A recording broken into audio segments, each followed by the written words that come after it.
The Nazi Roots of the Brussels EU. Chapter 6.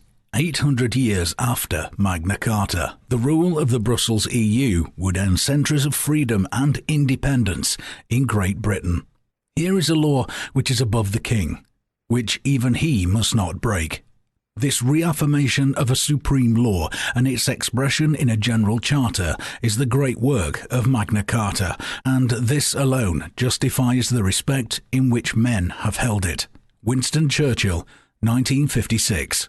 Of all the proud histories of freedom and independence in Europe that totalitarian rule under the Brussels EU would bring to an end, the termination of the centuries-long history of liberty and self-government in Great Britain must surely rank as one of the most tragic. To the people of a country that has twice played a critical role in preventing the chemical, oil and drug cartel from conquering the world and delivering of Europe into the very hands that caused 2 world wars, is an event that over 1 million of their brave ancestors gave their lives trying to prevent. Looking further back in history, it's similarly noteworthy that Britain, through England, its largest member country, also gave the world the Magna Carta, a charter widely viewed as one of the most important legal documents in the history of democracy. Signed in Runnymede in the English county of Surrey in June 1215, this charter stood for centuries as a bulwark against tyranny in England.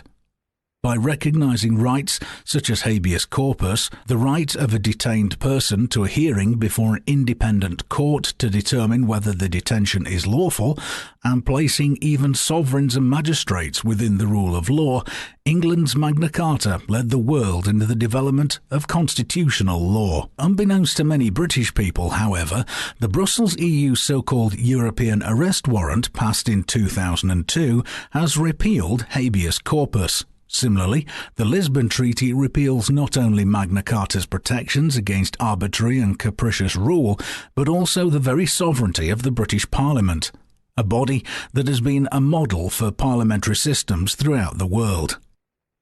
A proud history, Britain twice defends the world from the oil and drug cartel. Britain's entry into World War I took place on the 4th of August 1914, when its then Prime Minister, Herbert Asquith, declared war on the German Empire in response to the invasion of Belgium by Germany.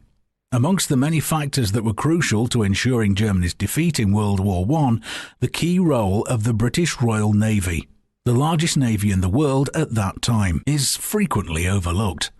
In fact, so important was the role of Britain's Navy in World War I that without it there could be little doubt that the country would have been unable to stay in the war. Although fighting only one fleet action during World War I at Jutland on the 31st of May 1916, the British Navy was successful in preventing Germany's navy from escaping the confines of the North Sea.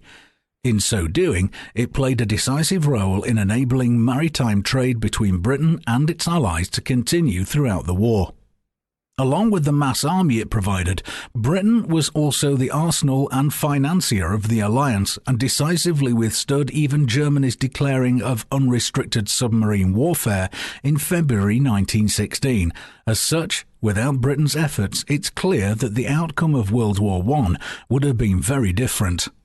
Britain's entry into World War II took place on September 3, 1939, when it declared war on Germany following the German invasion of Poland. Bravely refusing an armistice with Germany, Britain's role in defending the world against the cartel for a second time was no less crucial than it had been 25 years earlier. Under Winston Churchill, the British Prime Minister and arguably the most remarkable wartime leader in modern history, Britain stood firm against the cartel-funded war effort and succeeded again almost unimaginable odds in forcing Hitler into a 2-front war that was ultimately to become Germany's undoing. Nevertheless, the forces of the cartel began regrouping and plotting in secret against Britain, with only a few years of World War II having ended. The Action Committee of the United States of Europe plot to lure Britain into the Brussels EU. A little-known committee whose history has been largely hidden from the British people, the Action Committee for the United States of Europe, was founded by Jean Monnet on the 13th of October 1959. Monnet, a wheeler dealer who was never elected to public office in a democratic election, had previously been the high authority of the European Coal and Steel Community, the ECSC, a post for which he had resigned a month earlier. The meetings of the Action Committee began in January 1956 and were held in private. Right from the start, Monnet made it very clear what was intended. In a letter sent to the politicians and trade unionists who joined in forming the committee, he stated the following, quote, "Mere cooperation between governments will not suffice. It is indispensable for states to delegate certain of their powers to European federal institutions mandated by all the participating countries taken as a whole. At the same time, the close association of Great Britain with these new achievements must be assured." End quote. In short, the committee's ultimate goal, as stated at its inception, was to arrive by concrete achievements at the United States of Europe. Subsequently, in a letter dated the 28th of September 1968, Jean Monnet announced that the committee had decided to invite the three main British political parties to join as full members. Moreover, he stated outright that the political parties and trade unions which made up the committee were, quote, "determined to pave the way for British entry into the European community as soon as possible," end quote. Unknown to the British people, however, the longest-serving member of the committee's executive committee had been the German Kurt Georg Kiesinger, who sat on it between January 1956 and May 1965. Kiesinger had been a member of the Nazi Party. His Nazi Party NSDAP membership number was 2633930. And he had worked in the Nazi Foreign Ministry's radio propaganda division during World War II. He later became Chancellor of West Germany, a post he held from 1966 to 1969. Other notable members of the committee had included the Italian Aldo Moro, its political secretary between May 1959 and December 1962. Leading up to World War II, Moro had been a member of the Fascist University Organization, a group sponsored by Mussolini's Fascist Party. Moro eventually became Prime Minister of Italy, a post he held twice, from 1963 to 68 and from 1974 to 76. Astonishingly, however, despite the above facts, the leaders of all three British parties responded extremely positively to Monnet's invitation. Prime Minister Harold Wilson, for example, on behalf of the governing Labour Party, wrote, quote, "The aims of the Action Committee are in close conformity with those to which the Labour Party subscribes." End quote. He added that he was pleased to accept the invitation for the Labour Party to join the committee as a full member. Wilson nominated three members of the party, George Brown, Walter Padley and Michael Stewart, to serve as its representatives. Anthony Barber, chairman of the Conservative Party, replied in a similarly positive fashion, saying that after a consultation with his colleagues, he had great pleasure in accepting the invitation and that his party would value its membership. Barber also nominated three members of his party: Mr. Reginald Maudling, deputy leader of the party, Sir Alec Douglas Hume, spokesman on foreign affairs, and Mr. Selwyn Lloyd, former Foreign Secretary and Chancellor of the Exchequer, to serve as its representatives.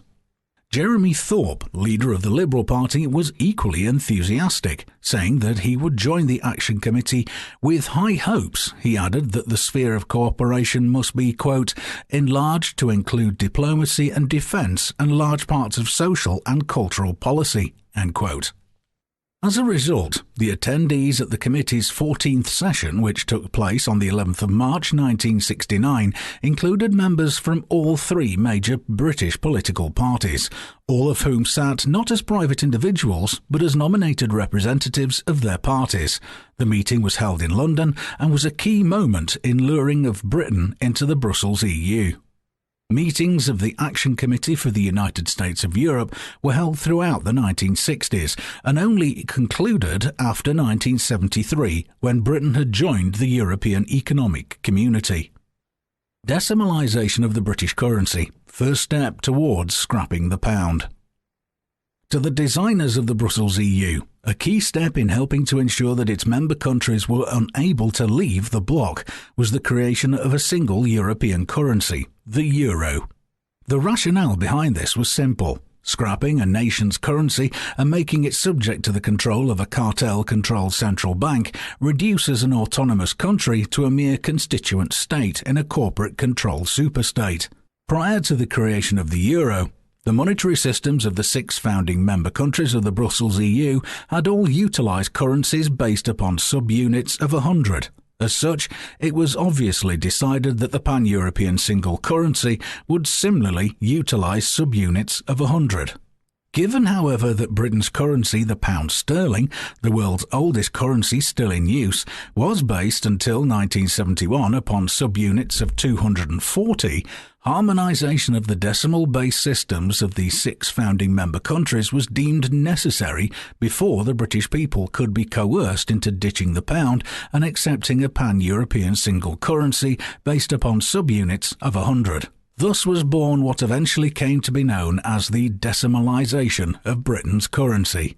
The announcement that Britain was to go decimal was made on the 1st of March 1966 by the then Chancellor of the Exchequer, James Callaghan, who described it as a, quote, historic and momentous decision, although the real reasons behind the change were never fully disclosed to the British people. Callaghan admitted publicly that large sections of industry, commerce and banking had concluded it would benefit the economy. Needless to say, Callaghan's precise reasoning as to why Britain's 240 subunit system of currency was somehow responsible for holding back the British economy was never made clear. Despite this, the new decimal currency went ahead and was launched across the country on the 15th of February 1971. Edward Heath, the man who delivered Britain to the Brussels EU. Britain joined the EU in January 1973 under its then Prime Minister Edward Heath, a man who had long harboured a desire to bind the country into a European federation. In his inaugural parliamentary speech given on the 26th of June 1950 upon entering the British House of Commons, Heath openly called on the government to join the Schuman Plan, presented by the French Foreign Minister Robert Schuman.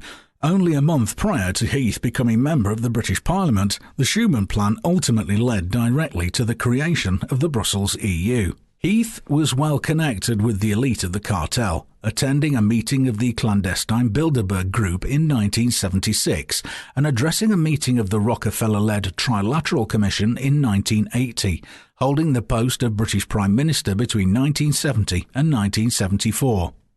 He was also a friend of the Glaxo Drug Company chairman and chief executive Sir Austin Bide, the man described by Britain's independent newspaper as being principally responsible for the transformation of Glaxo from a company best known for its baby foods into a world force in the pharmaceutical industry.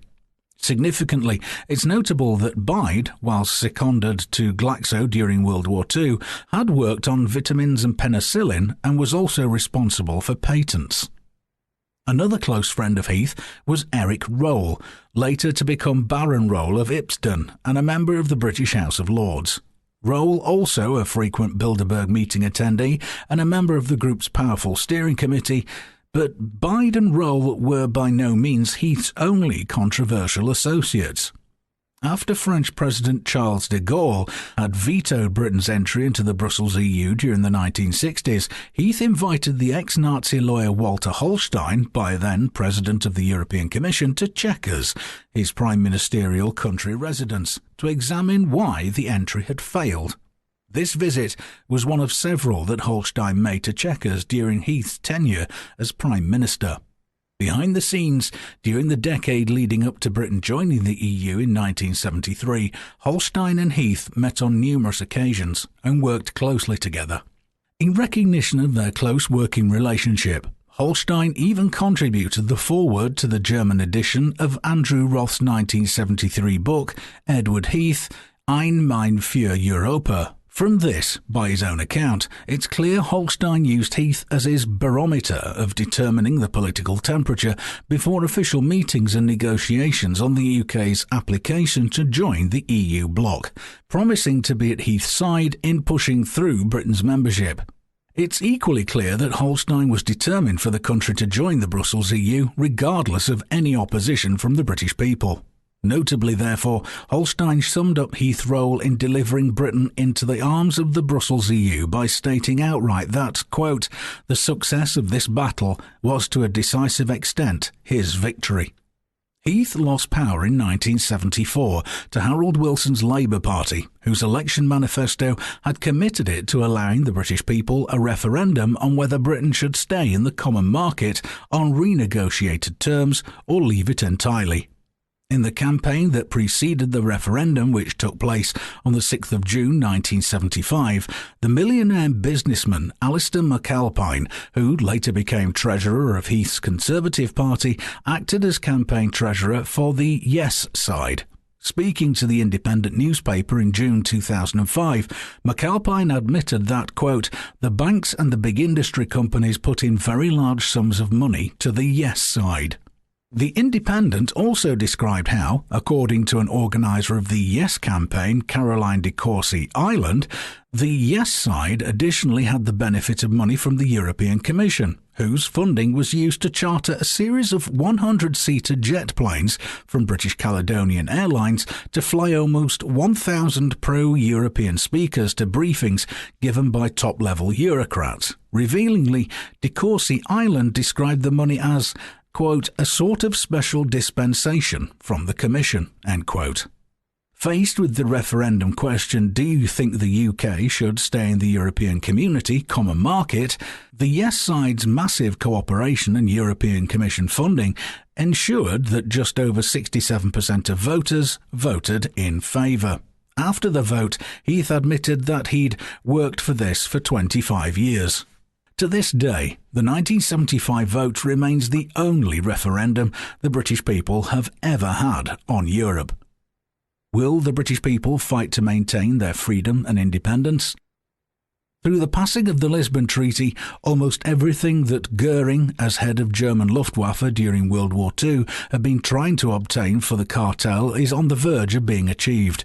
As such, the great loss of life and selfless sacrifice that took place in order to overcome the corporate greed that led to 2 world wars will all have been in vain, unless the British people are prepared to fight to maintain their freedom and independence. Clearly, therefore, although Britain has consistently been on the right side in global battles against the oil and drug cartel, unless her people now fight back against the Brussels EU and its takeover of their country, everything that their fathers and grandfathers fought for in the past will have been lost. End of Chapter 6.